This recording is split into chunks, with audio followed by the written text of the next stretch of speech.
Hello everyone, welcome to Katharine's Q&A, episode 16. This is a series where you can get to ask an author pretty much anything. Today we're doing a continuation of my sub-series based on the question is, what advice would I give to an aspiring writer or author? And the answer is, it is never too early to build a following. So today we're actually going to discuss several different social media platforms that you could get involved with and how to utilize them to spread the word about your work. So starting off, we have Twitter. Now, Twitter is a platform that limits you on the amount of characters you can write. So everything's very short, succinct, to the point. It's very news forward, so keep that in mind. I think you're limited to about 280 characters. It used to be less that you can utilize. And this one is a great platform where if you have links, you can copy and paste links in your tweets, which is very nice, and they're live and active. And so if you have an interview, or if you write a blog, if your book is featured, any of those links you can attach on your tweets and post them. They're great. Also, another fun thing is, if you, depending on your genre, you may read an article that's related. For instance, if you write young adult, you could add a link into, let's say, Barnes & Noble's 2020 best young adult books or most anticipated young adult releases coming out, and you could share that content and again try to connect with people who have similar interests as yourself. Keep in mind, because you are limited to your characters, there's a lot of people on there, information quickly gets filtered out of the line of sight and can get lost on the feed. So two things you can do, just remember to always hashtag, because it's a great way for people to find your content even if after it gets buried. So hashtag yourself and use hashtags pertaining to whatever you're talking about that day or that tweet. And other things to consider is, because it is fast moving, I was told once that kind of the goal is to aim for 10 tweets a day. Some even say up to 20. That's a lot, at least for me, because I am on multiple platforms and I'm not solely focused on Twitter currently. But do keep that in mind. Play with the amount of times you tweet or release your posts, they are called tweets, and see what works best for you. You are not obligated to do any images, though I always like them because they just cause someone to pause that much longer, and then potentially they will then read whatever it is you have to say. But you are not obligated to do any images. Now, on the flip side, one of my favorite platforms, I mean, they're all beneficial for different ways. One of the ones I really enjoy, I should word it that way, really enjoy, is Pinterest. I'm a visual person. I'm actually an artist as well. So again, anything visual and catches my eye, I love it. And so Pinterest is essentially a virtual bulletin board. So once you're on, create your author account, use your pen name, makes sense.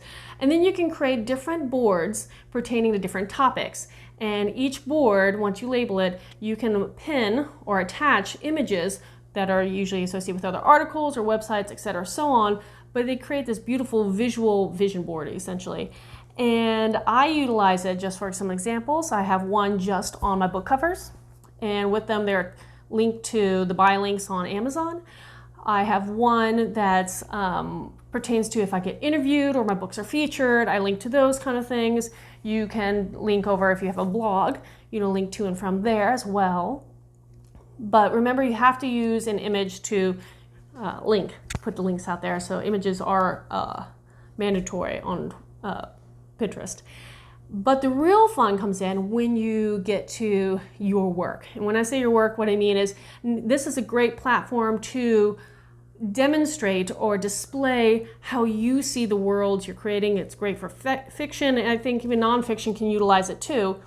But if you're creating your own characters, you can have a board just on each character, each minor character.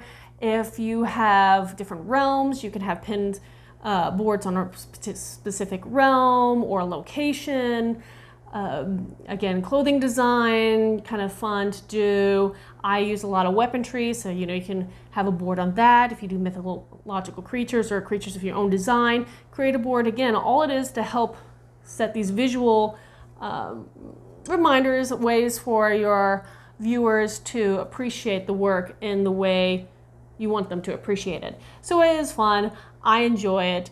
just showing your world in a different way. So I do enjoy Pinterest, and it's nice because you don't have to utilize it every day, but you want to also make sure you keep it fresh. So anytime you put out new work, maybe freshen it up, add some new things, but it can also be just sitting in the background, which is nice too, and get people just excited when they see these vision boards of your characters. Another platform you have is YouTube. Hello, that's what we're on.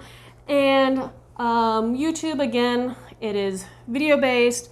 I don't know if there's a limit on how long your videos, but I've seen some very long ones, so you can make it as long as you want. You might, if you really want to get into it, there are so many YouTube videos and articles online on equipment you can use and need if you want to get super fancy, if you want to get ring lights or whatever, go for it, have fun. But some things just to keep in mind of what you can utilize YouTube for. Trailers, if you have a book trailer, post it. You may want to do an interview with other people may want to interview you. So that can be a platform where you can have interviews of yourself popped up on maybe other people's YouTube channels, which is nice, and maybe you don't decide you don't need one yourself. I do Q&As, kind of like I'm doing today. They're just, again, it's a fun way to do little videos. Maybe you want to take some of the content you have from your vision boards on your Pinterest and create a PowerPoint slideshow and upload it that way. That's great. Just remember, if you're sharing images or music, always give credit to the creators of those, please. The last one I want to talk about today quickly is the new kid on the block is TikTok.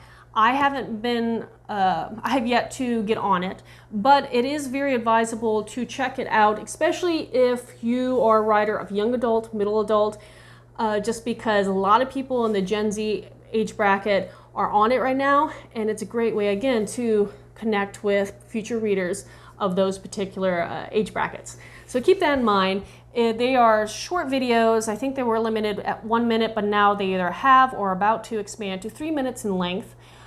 They're pretty fun. Some people go all out with the video editing process. So check out what's there if you are interested. Look into other authors that might be on that platform and see what they post and kind of get an idea. Trends do go through there periodically, so you might want to keep note of that when you're involved with TikTok.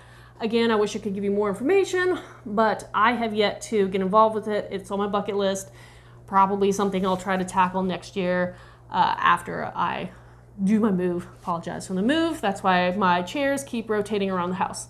The last thing I want to note quickly, I know we've gone really, really long, is anytime you take on social medias, let's say you're starting from scratch. If that's the case, start slow, focus on 1, maybe 2, get used to it, make sure it fits in your schedule, get comfortable with it before you expand to the next and the next. What you don't want to do is get overwhelmed, lose all your time trying to figure out these platforms, or lose all your time on the platforms and not what you're supposed to be doing, which is your writing.